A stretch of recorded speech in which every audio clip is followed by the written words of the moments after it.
Sa detalye ng ating mga balita para sa update sa lagay ng panahon, nasa linya natin ang weather forecaster ng Pag-asa na si Benison Estareja. Magandang tanghali, Benison. Magandang tanghali, Ms. Gianna, ganyan din sa ating mga taga-subaybay. Sa ngayon, wala po tayong minomonitor na bagyo or low pressure area sa loob at paligid ng Philippine Area of Responsibility.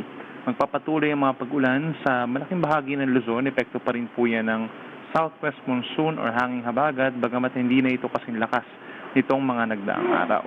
Pinakamataas ang tsansa ng ulan sa Zambales, Bataan, at Occidental Mindoro, kung saan padalas pa rin po yung pabugso-bugsong ulan na maaaring magdulot pa rin ng mga flash floods at landslides. At mataas pa rin ang tsansa na magtataas tayo ng mga advisories and heavy rainfall warnings doon.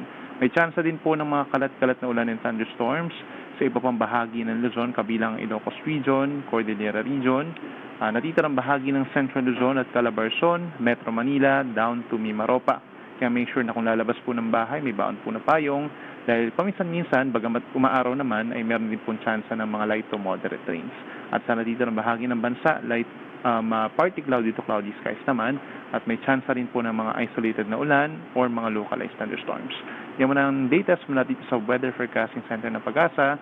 Denny Estareja, magandang tanghali.